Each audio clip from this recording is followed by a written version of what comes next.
Assalamualaikum warahmatullahi wabarakatuh. La hadratin Nabi Muhammad sallallahu alaihi wasallam, la hadrati Syekh Ibnu Ruslan, la Syekhina Kalami Abdul Karim, Rasulullah Talami Marsalih. Semoga juga terus masuk di Imam Yahya Masyaallah. Lahumul Fatihah. A'udzubillahi minasyaitonir rajim. Bismillahirrahmanirrahim. Alhamdulillahirabbil alamin, arrahmanir rahim, maliki yaumiddin. Iyyaka na'budu wa iyyaka nasta'in. Ihdinas siratal mustaqim. Siratal ladzina an'amta 'alaihim ghairil maghdubi 'alaihim waladdallin. Amin. Bismillahirrahmanirrahim. Babul haidi utawi iki iku bab nerangake haid.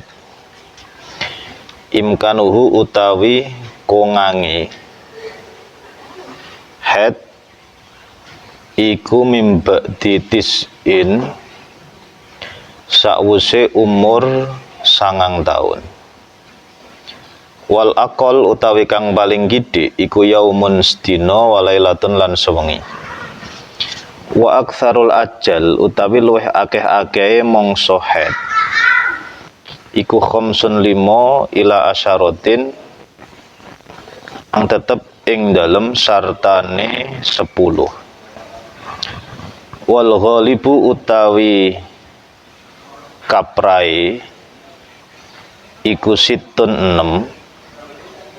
6. Wa ila lan lamun ora 6 sab'atun mongko pitu tukoribu kang marek-mareki apa sab'ah.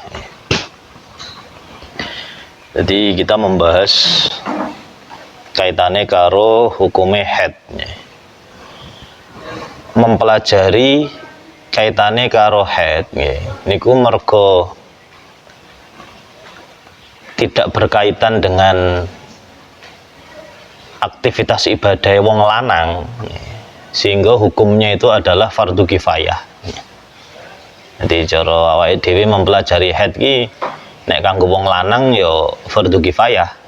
Artine sing penting wis ana sing melajari minangka nggo sumber pitakonan wis cukup. Karo nggo fatwa, karo nggo ngurip-ngurip ngelmu iki wis cukup. Artinya saben wong lanang ora kudu mempelajari kaitane karo haid. Cara ora paham ya ora apa-apa.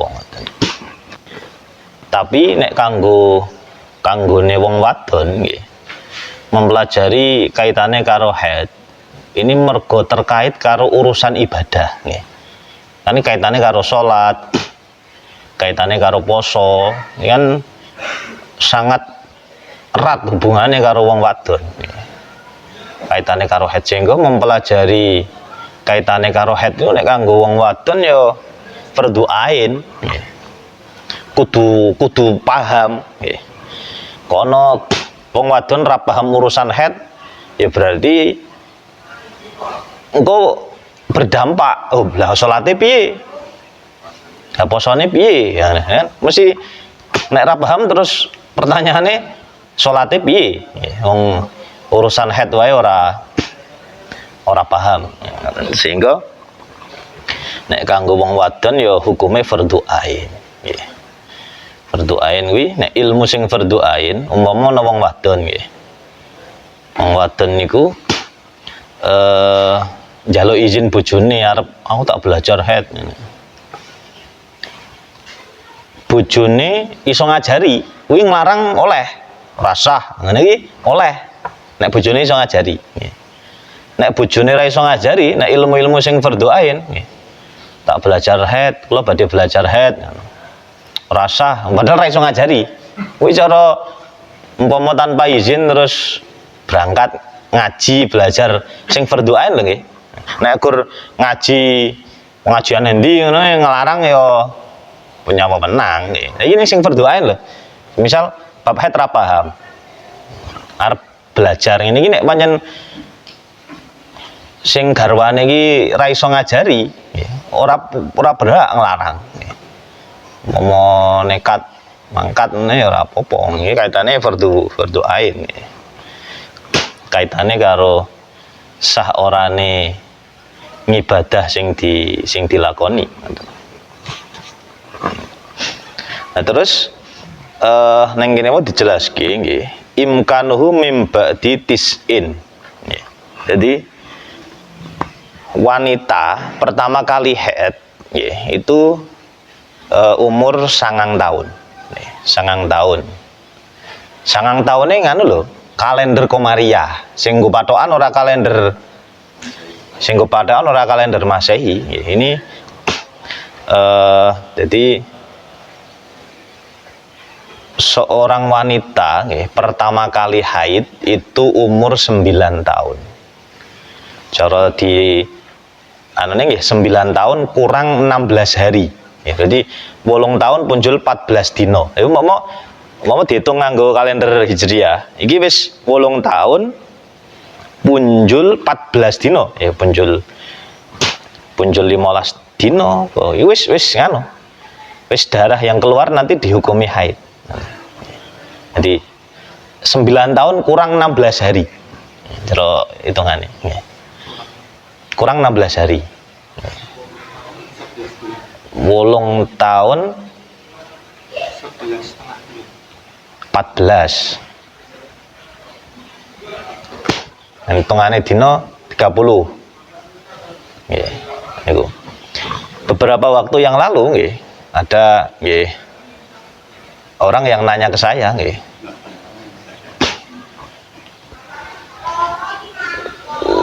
8 tahun 14 hari.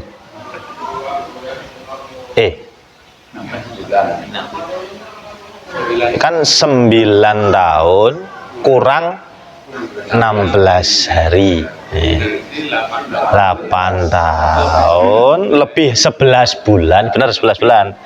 Lebih 11 bulan, lebih 14 hari. Lah beberapa waktu yang lalu nggih, niku wonten sing tanya ke saya. Ini banyak ditemukan wanita itu sudah keluar darah di usia 8 tahun. 8 tahun. Padahal nek cara pancen kita mengakui nggih bahwa akhir-akhir ini nggih nek dhisik iki wanita haid ki ya 14 tahun, 12 tahun. Akhir-akhir ini kan kaya 12 tahun iki wis akeh, wis umum 12 tahun. 11 tahun ini ada yang tanya ketika 8 tahun awal itu sudah keluar darah niku apa bisa disebut sebagai darah haid?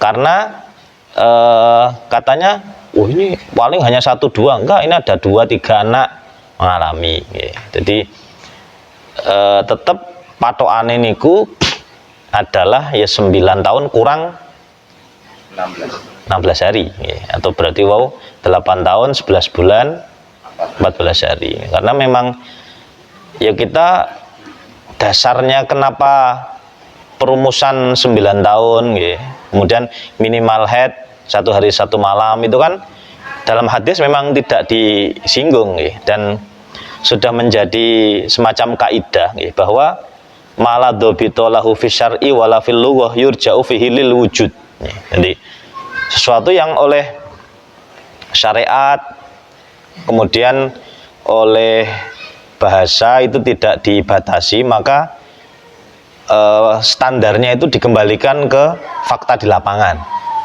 Jadi berdasarkan observasi penelitian para ulama dahulu sudah melakukan penelitian, haid paling cepat usia paling muda berdasarkan penelitian Imam Syafi'i itu adalah daerah Tihamah itu ya sekitar Mekah sana. Ini 9 tahun. Itu memang di sana pakai kan loh 9 tahun. Di bawah itu tidak ada. Jadi ini penelitiannya tidak hanya 1-2 tapi ratusan wanita dari berbagai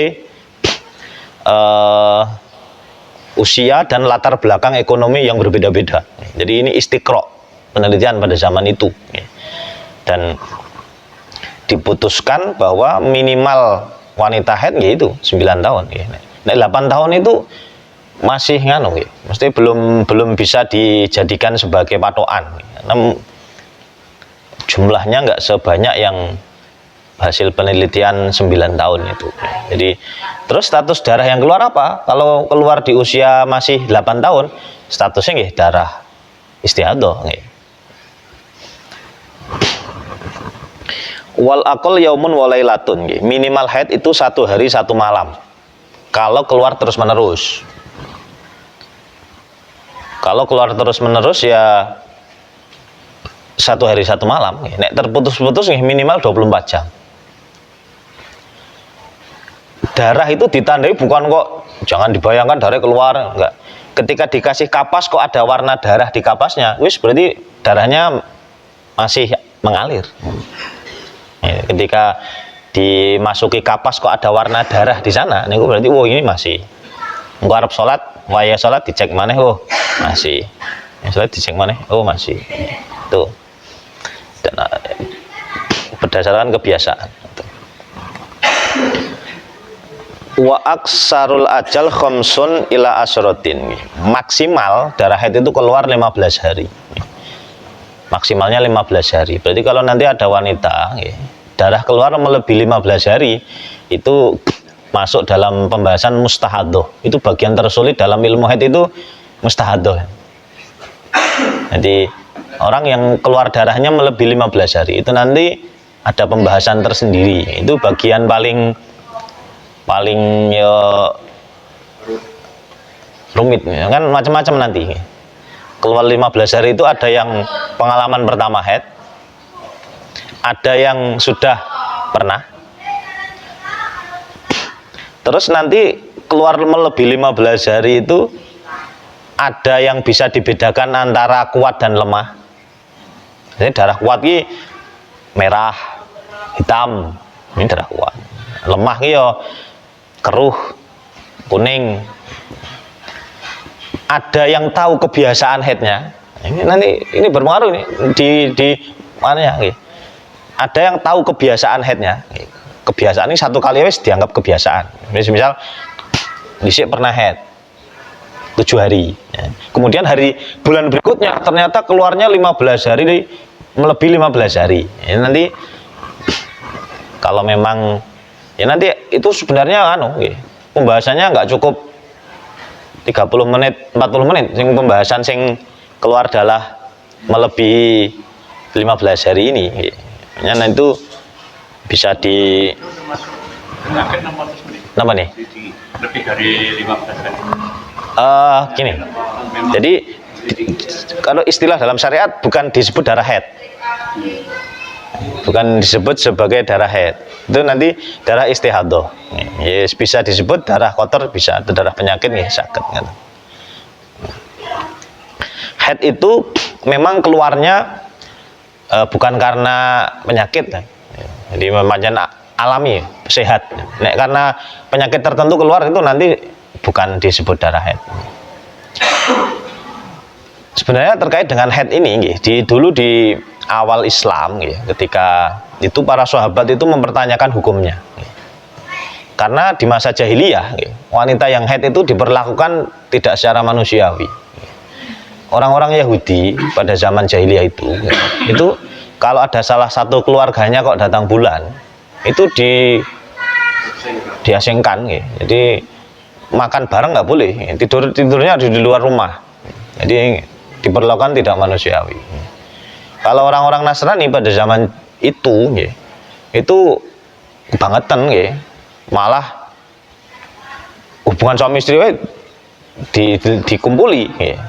Jadi sehingga para sahabat menanyakan ini, diabadikan dalam Al-Quran itu, wa yas'alunaka 'anil mahid qul huwa adhan fa'tazilun nisaa fil mahid. Jadi itu kotoran yang nanti Islam memposisikan wanita yang sudah datang bulan itu silahkan diajak makan biasa, cuman nanti ada aturan tidak boleh melakukan hubungan suami istri gitu saja. Jadi nanti ada aturan-aturannya.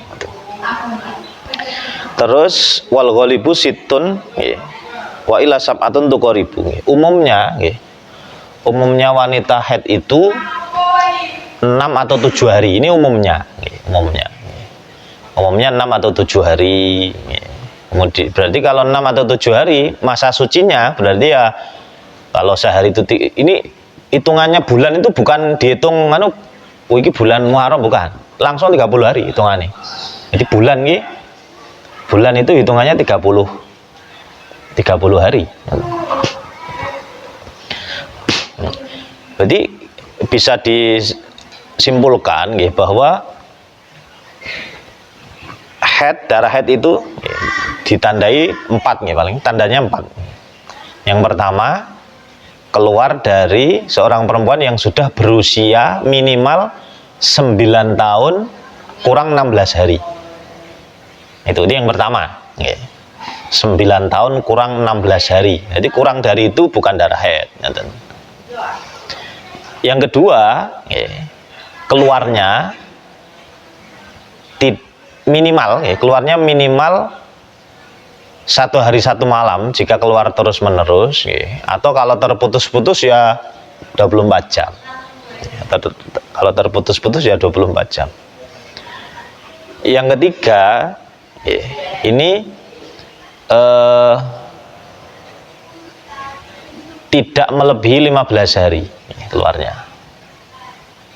Terus tanda yang keempat, sudah lewat masa 15 hari dari haid sebelumnya. Jadi ada minimal masa suci antara haid pertama, haid yang dulu dengan haid berikutnya itu harus sudah melebihi 15 hari. Itu 4 ini syarat untuk menamakan darah yang keluar itu sebagai darah haid. Pada prakteknya, umpama seorang wanita mendapati dirinya keluar darah. Ini kalau semisal selama 24 jam tiap kali ngecek kok ada warna darah, berarti mulai saat itu dia nggak sholat kan. Terus ternyata genep 24 jam, maksudnya genep 1 hari 1 malam, berarti ini memang darah haid. Tapi kalau prakteknya begini, keluar hanya sedikit, kemudian berhenti, ya sudah, bersihkan aja, nggak perlu mandi, kan memang belum distatuskan haid. Bersihkan aja, kalau mau sholat bersihkan, ganti pembalut. Kalau memang tadi pakai nggak usah berarti ganti pembalut untuk antisipasi. Dia sholat wudhu biasa, karena memang belum mencapai minimalnya haid. Nah, nanti kalau memang ternyata digabung dengan darah kedua kok ternyata ada 24 jam, berarti nanti distatuskan sebagai darah haid. Bagi seorang wanita kaitannya dengan keluarnya darah ini harus telaten, artinya ditulis, saya keluar darah ini.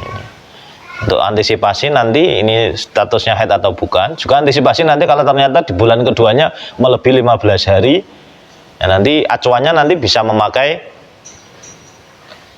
adat atau kebiasaan haid di bulan sebelumnya. Ini perlu pembahasan khusus kalau kaitannya dengan haid itu. Enggak cukup hanya setengah jam atau 1 jam. 1 bulan bisa haid lebih dari sekali.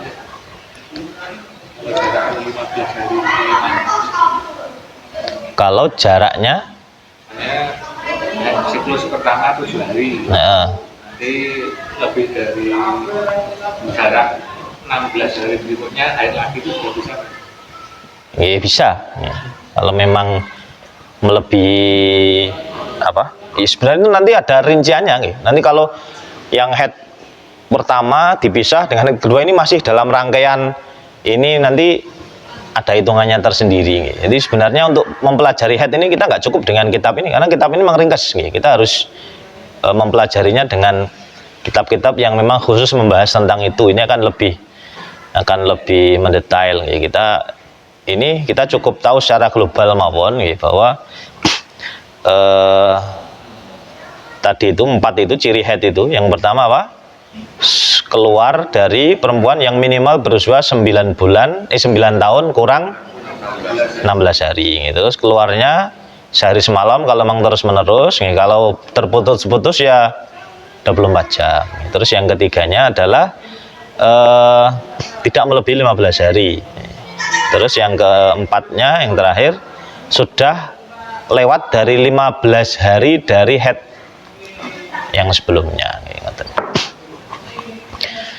Terus kalau maksimalnya wanita head berapa? Sebenarnya nggak ada maksimalnya. Jadi ketika memang memenuhi syarat itu, memenuhi syarat itu masih disebut sebagai darah head. Cuman kita mengenal ada masa menopause bagi seorang perempuan itu biasanya 62 tahun, tapi itu bukan patokan. Jadi bisa saja sebelumnya di usia 50 sudah nggak head, ya bisa saja. Jadi masa maksimal suci berapa? Ya bisa saja setahun nggak head, bisa. Bahkan ada wanita ditemukan tuh setahun hanya head 1 kali, 6 bulan hanya 1 kali, bahkan seumur hidupnya nggak haid itu juga ada. Seperti yang dialami oleh Sayyidah Fatimah Zahra itu, beliau tidak pernah haid, sehingga dijuluki Al-Batul, karena sepanjang hidupnya nggak pernah libur ibadahnya. Nah, beda dengan wanita yang lain, ada masa-masa libur ibadah. Ya. Istri saya itu sendiri. Ya. Kan sudah 2 bulan nggak, biasanya protein. Ya. Tapi sudah 2 bulan nggak head, kemudian head lagi, jarak sudah selesai kan, jarak seminggu head lagi. Lebih banyak lagi itu gimana? Ya. Kalau memang keluar darah itu masih dalam batas 15 hari itu berarti masih dihitung nanti. Dihitung dengan sebelumnya. Kalau memang 10 hari yang banyak. Yang awal hari jarak berhenti kan, terus jarak seminggu keluar lagi 10 hari lagi. Itu berhentinya selama seminggu. Ya. Kadang-kadang kalau kan berdasarkan kok pada belajar apa ini kan, berarti harus salat kan baru seminggu kan, belum masih masa suci kan. Kan lagi, itu berarti harus sholat. Tapi kadang perempuan kan masa, ya itu masa ini keluar darah apa kayak sholat, nah itu kan kendalanya di situ. Gimana sebaiknya menurut hukum ini? Jadi sebenarnya kaitannya dengan apa ya, head, terus masa suci yang 15 hari, kemudian nanti digabungkan dengan head lagi, itu sebenarnya ada perinciannya nanti, ada perinciannya. Yes. Mungkin di sekarang ini penjelasannya cuman ringkas ini. Ini mungkin lain waktu kita bahas lagi. Kita lanjutkan mohon ini. Karena sudah berumur, ingin mau berhenti bisa, karena banyak kan kita bisa. Umur kan sudah 57. Memang yang kawan stylenya sudah lagi belum biasa orang banyak atau mungkin mau berhenti. Oh, oke. Ya, Bon. Ini kaitannya dengan head. Di sini pembahasannya cuma ringkas itu ya, bahwa minimalnya sehari semalam, kemudian maksimalnya 15 hari, kemudian umumnya itu adalah 6 atau 7 hari dalam 1 bulan atau 30 hari.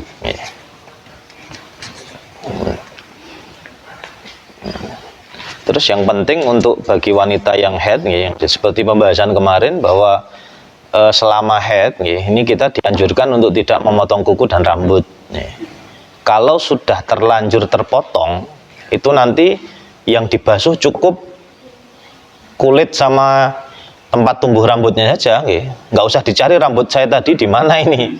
Tadi selama head saya rontok, ini harus saya cari tak basuh, mboten. Jadi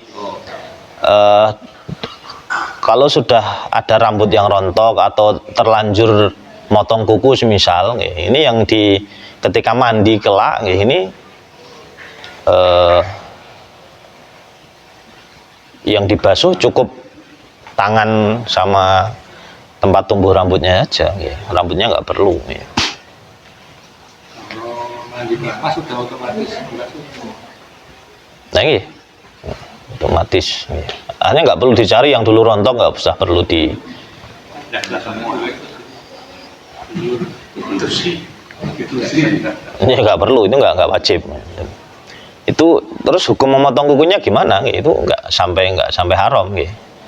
Tapi tetap kita dianjurkan untuk menjaga, gitu, bagi wanita haid itu, gitu. Karena ada keterangan hadis bahwa besok ketika kondisi junub, kalau bagi laki-laki atau haid bagi perempuan kok motong rambut atau motong kuku, besok ketika hari kiamat dikembalikan dalam keadaan masih junub. Mbok menawi dioleh-olehke meskipun nggak sampai disiksa, tapi karena melakukan sesuatu yang anjurannya tidak dilakukan.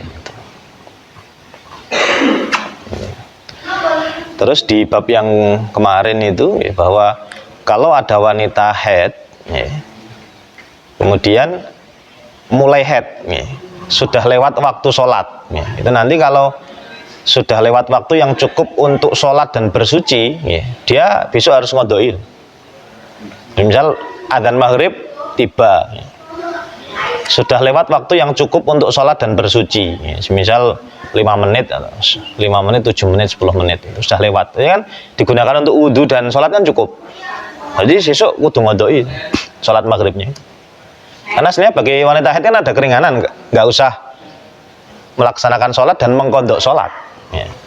Tapi ketika keluarnya darah haid ini sudah lewat waktu yang cukup untuk melaksanakan sholat dan bersuci, besok kudu ngodoi. Beda dengan lagi adzan rung rampung wis keluar. Nah ini nggak perlu ngodoi. Terus kalau darah itu berhenti, misal adzan duhur, ngasar kan manjingnya jam 3 misal, kurang 1 menit berhenti ditandai dengan kapas sama sekali nggak ada warna darah, hanya bening. Kalau keruh atau kuning itu ulama kalau pendapat yang kuat masih dianggap warna darah itu. Meskipun ada pendapat kedua yang mengatakan bukan. Selama kita pakai pendapat yang kuat, kalau yang keluar cairan bening itu berarti sudah bukan haid. 1 menit sebelum adzan asar kok berhenti, nanti dia cukup ngodoi sholat duhur. Ayo, yang penting kok ada sisa waktu yang cukup nggo takbiratul ihram, jal takbiratul ihram itu berapa detik. Itu yang penting masih cukup. Itu berarti sholat itu harus dikodoi. Pancen waktunya sudah habis. Wah, ternyata habis mampet.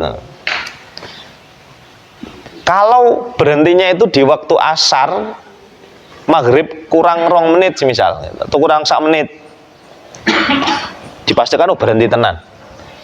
Ini nanti di samping melaksanakan atau ngodoi sholat asar juga sholat duhurnya. Jadi kalau bisa dijamak itu harus dikodoi 2 sekaligus. Ini mungkin yang perlu diketahui bagi para wanita.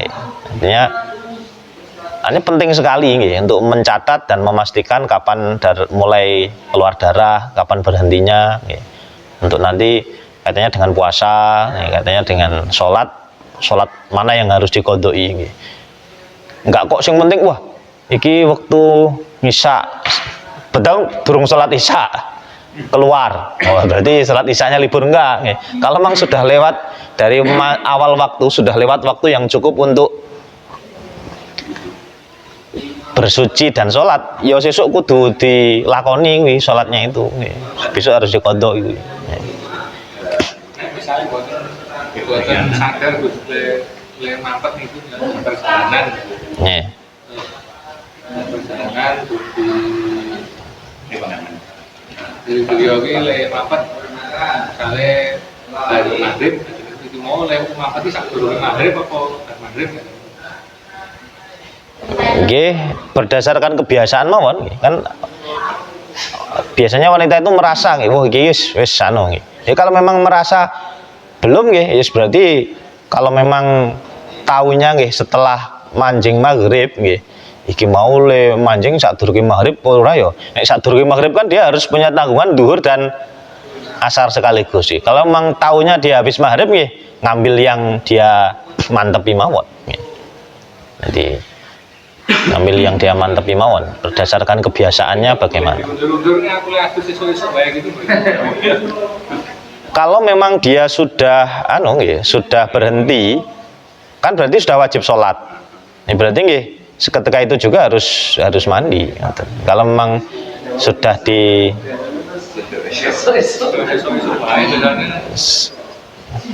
sudah dipastikan berhenti loh. Tapi memang berhenti kok.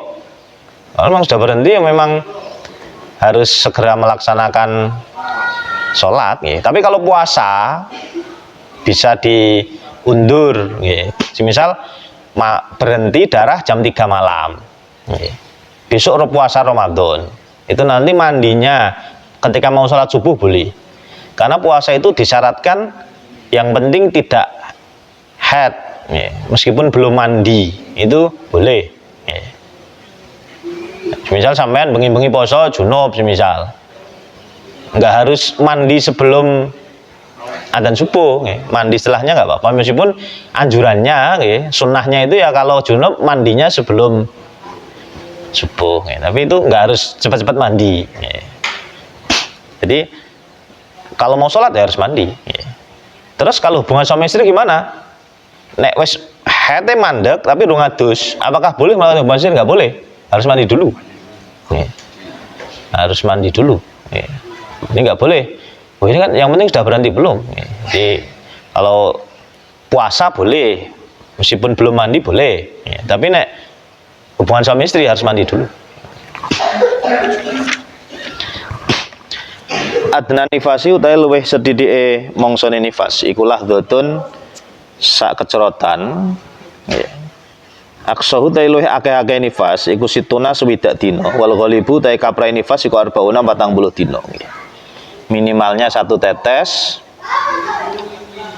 paling banyak 60 hari, umumnya 40 hari. Nifas itu darah yang keluar setelah melahirkan. Nifas.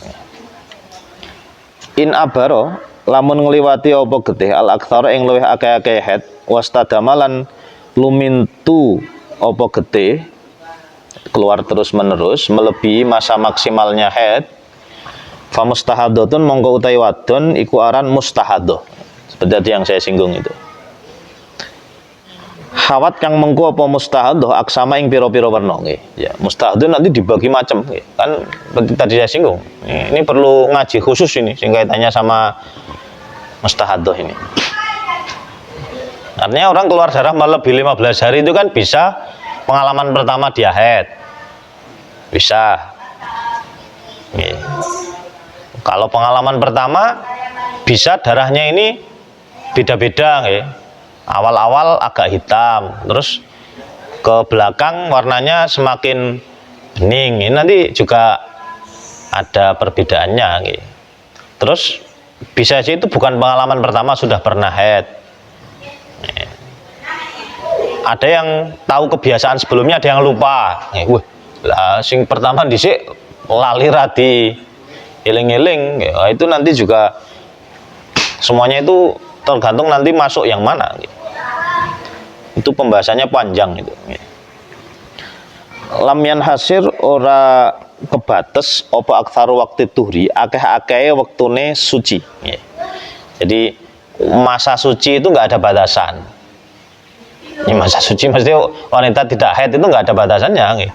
Ono sing mau malah seumur hidup nggak pernah haid.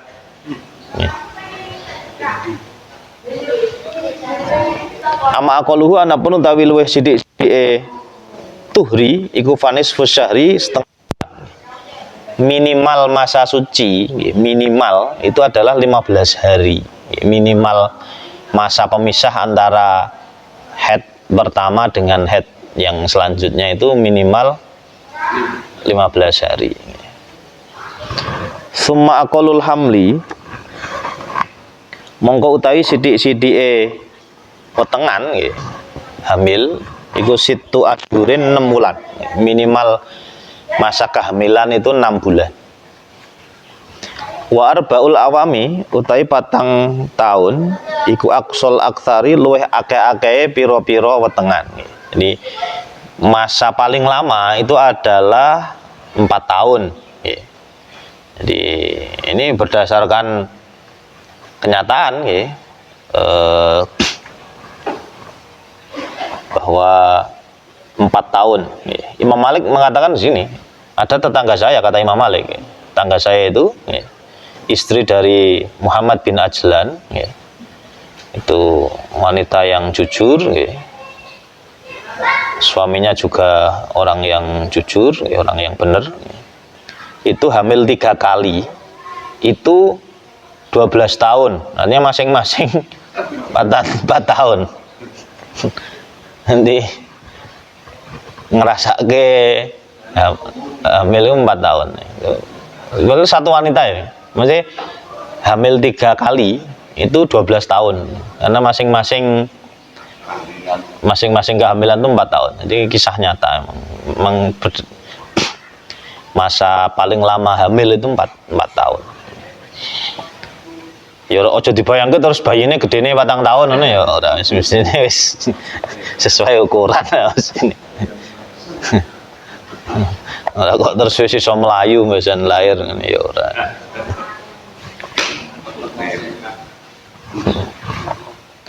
Wa thulthu amin utawi sak per tahun iku ghayatut tasawuri katok-katoke mongsone bentuke wetengan. Berarti sepertiga tahun itu berarti 4 bulan. Jadi 120 hari itu masa jadi janin itu sudah mulai ada terbentuk, ditiupkan ruh. Jadi seperti hadis Nabi itu bahwa di perut ibu itu 40 hari berupa mani, 40 hari berupa alaqah itu atau getih sing kempel itu. Kemudian 40 hari berikutnya ini sudah berupa daging yang nanti ditiupkan ruh. Sehingga nek awake dhewe ngapati kae kuwi ya sadurunge 4 wulan. Nek di daerah lain istilahnya neloni nggih. Jadi wis 4 wulan ngapati, ya asline ya enggak sesuai karo tata carane. Tata carane iki ya pancen nek dhewe sebelum kan nek cara ning keterangan hadis kan di 4 tahun kuwi juga apa sing dadi pestene di kan kita dadi wong said, dadi wong sing bejo utawa syaki, dadi wong sing cilaka, kita dadi wong sing sugih, dadi wong sing melarat itu. Kita sebelum ditiupkannya roh itu kita mohon pada Allah dengan barokah membaca surat-surat pilihan kuwi. Jadi dihitung tenan ya aja nganti punjul patang sasi. Ya ora masalah. Itu aja punjul malah. Cara sing wis 3 wulan kira-kira.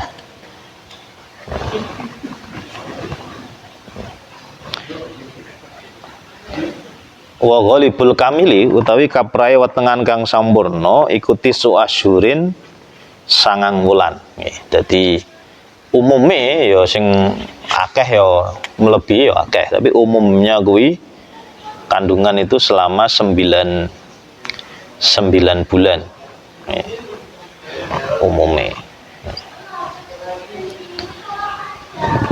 Ben, ini besok kita akan bahas tentang hal-hal yang diharamkan ketika nggak punya wudhu, ketika hadas kecil, karo perkara-perkara sing tidak boleh dilakukan ketika junub, karo perkara-perkara sing tidak boleh dilakukan ketika haid dan nifas. Ada 3 itu. Bisa akan kita bahas. Jadi intinya rata-rata di kitab-kitab fikih pembahasan tentang haid itu memang ringkas nggih. Karena memang sing ngaji biasanya wong lanang. Untuk bagi wanita nggih, ini memang harus pengetahuannya melebihi dari yang ada di sini. Ini kan kita hanya garis besar kan. Kita hanya garis besar. Permasalahannya seperti yang wau panjenengan tanglet itu kompleks. Jadi kalau memang keluarnya antara ini sama ini itu memang kita perlu mempelajari tentang haid dan nifas, dan itu perlu pembahasan khusus yang mungkin nggak hanya 1-2 pertemuan untuk, apalagi nanti sudah sampai pembahasan tentang, kan awalnya kita bahas haid kemudian nifas, bagian akhirnya kan kita bahas mustahadah itu yang keluar darah melebihi 15 hari, kemudian bagaimana tata cara sholatnya. Nah, itu memang pembahasan yang cukup dan bagi wanita ini memang harus menyediakan waktu khusus untuk mempelajari itu, karena ini hukum mempelajari haid itu adalah fardu ain kalau bagi wanita. Kalau bagi laki-laki ini hukumnya fardu kifayah, karena nggak berkaitan dengan ibadahnya laki-laki, ya hukumnya hanya fardu kifayah. Ketika di daerah itu ada satu orang yang memahami sebagai tempat rujukan pertanyaan, fatwa ya cukup. Tapi kalau bagi wanita mempelajari kaitannya dengan haid ini karena berkaitan erat dengan urusan ibadahnya, ini hukumnya fardu ain yang harus mempelajarinya. Ya mungkin bisa, kalau nggak sempat mempelajari secara guru ya bisa nyari di link-link di YouTube atau apa, sing sudah banyak itu yang menjelaskan tentang haid, yang itu memang pembahasannya panjang. Ini sebentaran ikurin. Wallahul muwaffiq ila aqwamit thoriq, ihdinas siratal mustaqim. Wassalamualaikum warahmatullahi wabarakatuh.